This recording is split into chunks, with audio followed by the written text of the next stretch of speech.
MNS प्रमुख राज ठाकरे ने गंगा और गंगाजल को लेकर विवादित बयान दिया है। उन्होंने कहा कि वो उस गंगा के पानी को नहीं पिएंगे जिसमें करोड़ों लोगों ने स्नान किया।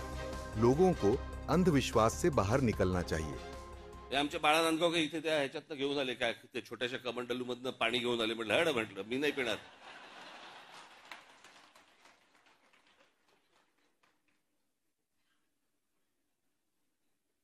अहो मला सांगा, आता तो सोशल मीडिया आल्या पूर्वीच्या काळात ठीक होतं. मी त्या सोशल मीडियावरती बघतोय माणसं तिथे आलेल्या बाया बिया हसतायत. आणि बाळा नांदगावकर साहेब गंगेचं पाणी कोण पिईल ते पाणी? चला आत्ताच करोना गेलाय, कोणाला त्याच्याशी काही देणं घेणं नाही. 2 वर्ष झाले तोंडाला फडकी बांधून फिरले आणि तिकडे जाऊन जाऊन आंघोळ करतायत.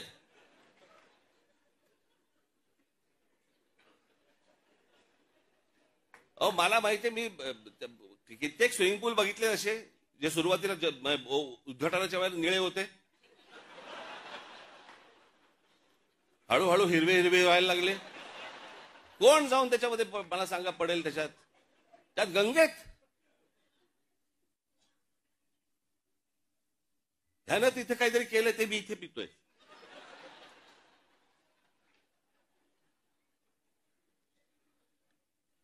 श्रद्धेला पण काय अर्थ आहे की नाही? एक नदी या देशामधली स्वच्छ नाहीये, एक नदी. आणि आम्ही काय नदीला माता. परदेशामध्ये आम्ही अनेकदा जातो त्यावेळेला बघतो तिकडच्या नद्या स्वच्छ नद्या, ते काय तिकडे माता बिता म्हणत नाहीत, तरी नद्या स्वच्छ. आमच्याकडे सगळं पोल्युशनचं पाणी आतमध्ये, कोणी आंघोळ करतायत, कोणी कपडे धुतायत, काय वाटेल ते चालू आहे. राजीव गांधी असल्यापासून ऐकतोय मी गंगा साफ होणार.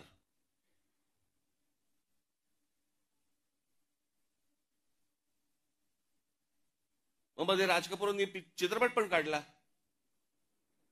लोकांना वाटली झाली गंगा साफ, त्याच्यात वेगळीच गंगा.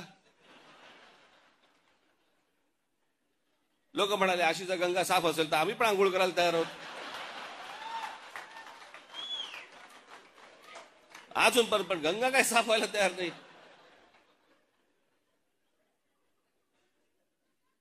या सगळ्या श्रद्धा अंधश्रद्धेतनं बाहेर या जरा, सगळ्यातनं डोकी हलवा नीट. राज ठाकरे अपनी पार्टी एमएनएस के 19वें स्थापना दिवस के मौके पर पिंपरी छिंचवाड़ में कार्यकर्ताओं को संबोधित कर रहे थे।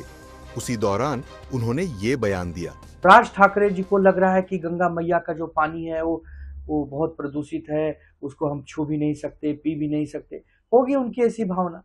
लेकिन राज ठाकरे जी को ये समझ लेना चाहिए कि सनातनियों का देश है, ये हिंदुओं का देश है। यहाँ पर कम से कम हमारी भावना का अगर आप सम्मान नहीं कर सकते, आप खुद जाके डुबकी नहीं लगा सकते, तो कम से कम जो लोग डुबकी लगा रहे हैं, जो सनातनी है, जो आस्था को मानते हैं, उनका आपको अपमान करने का भी कोई अधिकार नहीं है। आपको करोड़ों करोड़ों हिंदू भाई बहनों से, महाराष्ट्र वासियों से और देशवासियों से माफी मांगनी चाहिए कि आप एक क्या बयानबाजी कर रहे हैं।